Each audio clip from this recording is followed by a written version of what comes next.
Servus, ich grüße dich. Schön, dass du den Weg hierher gefunden hast. Heute gibt es einen ganz wunderbaren Zwetschgenkuchen, der wahnsinnig schnell gemacht ist, ein sogenannter Prasselkuchen. Und wie auch du da schnellstmöglichst vorgehen kannst, das möchte ich dir gerne zeigen.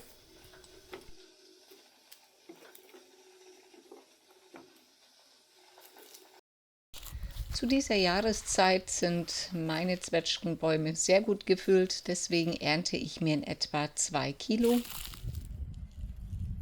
Alle schlechten nehme ich natürlich nicht mit. Darüber freuen sich dann jegliche Insekten. Diese werden nun zuerst einmal gründlich gereinigt und gewaschen. Und auch wenn sie bio sind, wer möchte, kann das auch in Natronwasser machen, denn nicht jeder hat Bäume zu Hause. Wenn die Früchte soweit gereinigt sind, kannst du auch bereits den Kern entnehmen. Dafür teile die Zwetschgen in der Mitte und entnehme den Kern. Wenn die Früchte reif sind, geht das auch relativ einfach.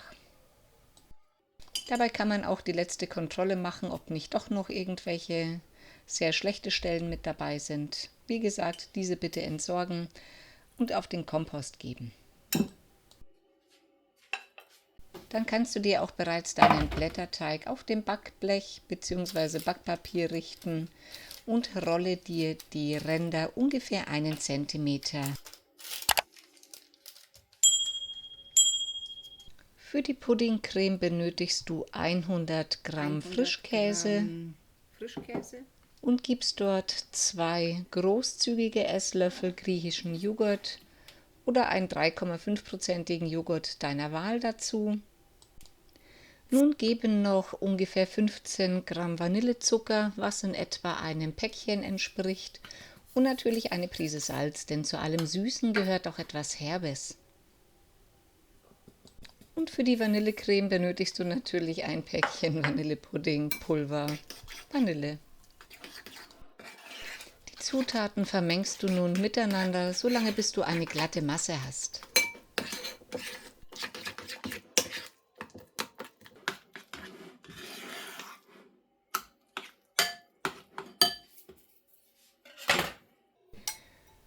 Die Creme gibst du auch schon auf deinen Blätterteigboden und verteilst diese gleichmäßig darauf.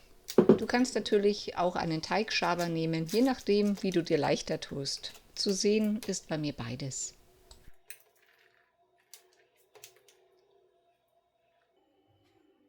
Und nun wirst du es dir denken, kommen natürlich die Zwetschgen bäuchlings mit der Innenseite nach oben auf die Vanillecreme da drauf,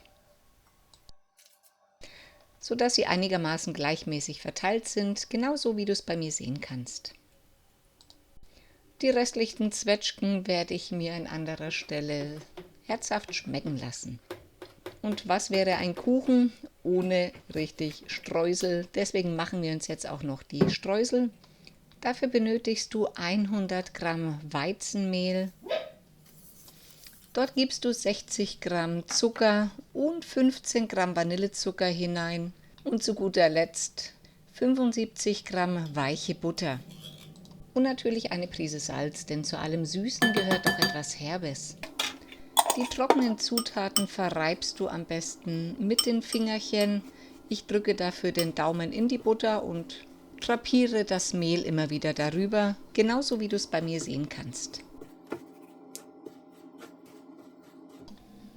Gebe die Streusel nun, indem du sie auf die Zwetschgen rieseln lässt, auf deinen Kuchen drauf. Verteile diese gleichmäßig. Und wenn der Kuchen dann so aussieht wie bei mir ungefähr zumindest, kann er auch bereits bei 170 Grad für ca. 20 bis 25 Minuten knusprig ausgebacken werden.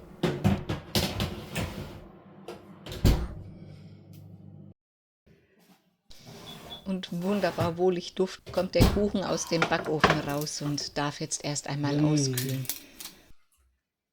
Schaut euch mal an, wie toll der aussieht.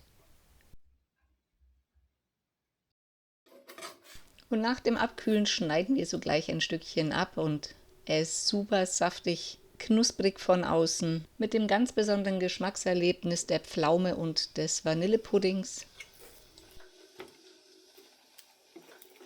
Herrlich! Ich kann euch jetzt nur wieder einen wunderbaren guten Appetit wünschen.